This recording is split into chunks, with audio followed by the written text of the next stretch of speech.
I'm your friendly new media Mothman, Zach the Mothman Daggy, and welcome to another edition of Midnight Spook Show, your online source for all the horror news, reviews, and interviews that you can scream at. And for this edition of Midnight Spook Show, I'm doing an episode for The Vault. Now, The Vault is my recommendations for must-see horror films. And these are the films for the die-hard horror fanatic. And so this is actually the first edition of The Vault on Midnight Spook Show. So I wanted to get things started with a cult classic called The Last House on the Left. Now, this was a film made in 1972, and it was written and directed by Wes Craven. Now, Wes Craven later on in the 80s went on to make A Nightmare on Elm Street, Scream, and a lot of my personal favorite horror films.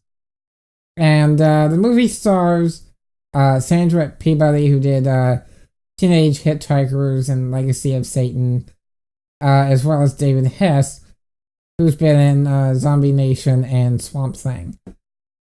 And the film is about a girl and her friend who go out looking for pot, which right there they're violating one of the rules of the horror genre. If you want to stay alive, do not do dope. And so they go out looking for pot and get mixed up with an escaped convict and his crew of merry men and a woman. And they are psychopaths through and through. And so the film from there gets extremely disturbing. They play this really lighthearted, almost comedic music throughout, and they play it during like the aftermath of rape scenes and killings and stuff. And I mean, there was literally stuffing these girls in a trunk and playing like music that you would think to hear on I don't know, some 70s banjo playing music, Smokey and the Bandit or something like that. And it is extremely graphic. I mean, the thing about this film is it's not a horror film in the sense of scary, although I imagine it would be a parent's worst nightmare.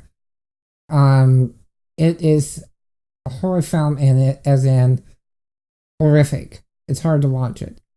And Wes Craven said the reason he made this film was this was made just after the close of Vietnam.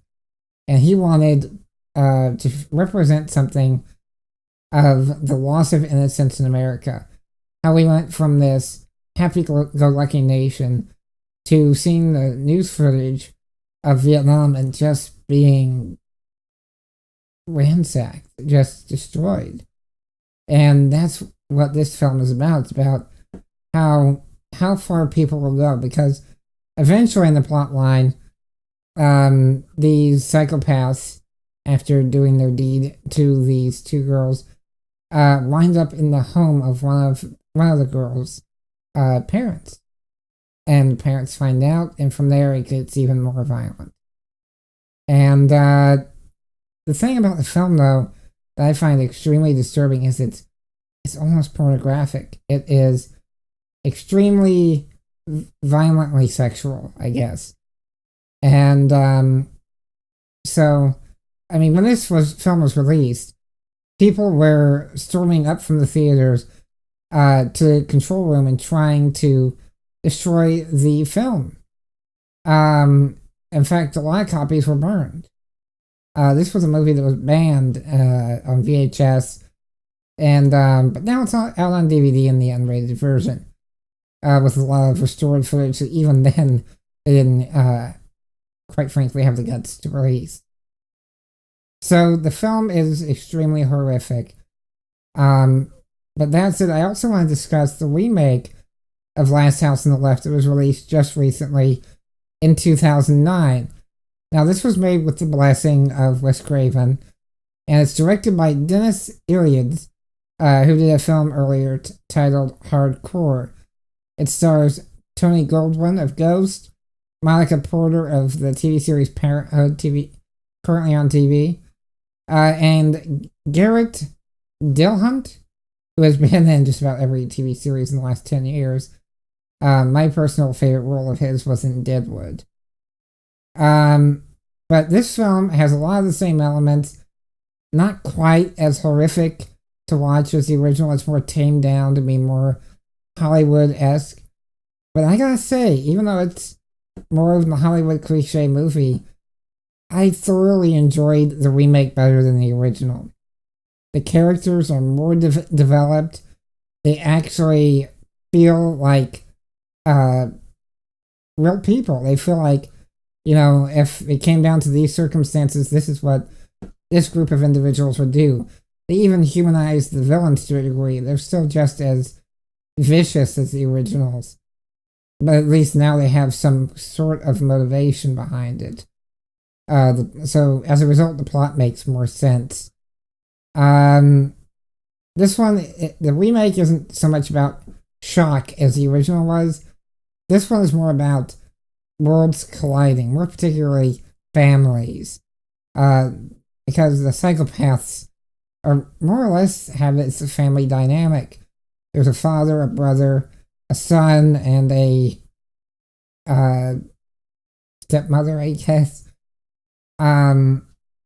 It just makes more sense. It feels more real. It's extremely well acted, and has some dreamlike elements to it. They're very moody. I highly recommend the remake. I think that if you're a diehard horror fan, see the original first, then watch the remake. If you are just a fan of horror and don't particularly want to watch something you're uncomfortable watching, then check out the remake.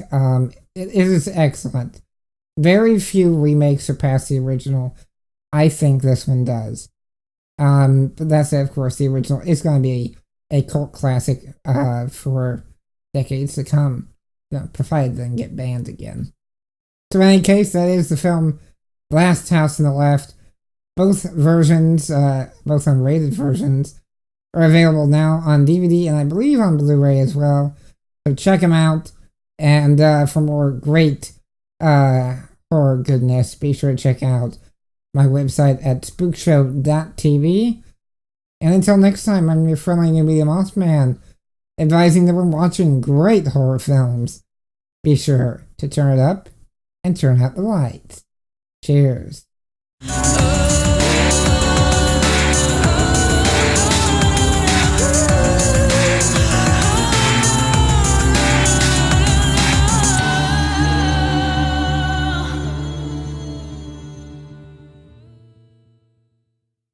This episode of Midnight Spook Show is made possible thanks to eMusic. eMusic is the #1 site for independent music, and you can get 35 free tracks of your choice simply by trying out a 14-day free trial over at emusic.com/moth. And yes, indeed, Midnight Spook Show is proud to be a paid affiliate of eMusic.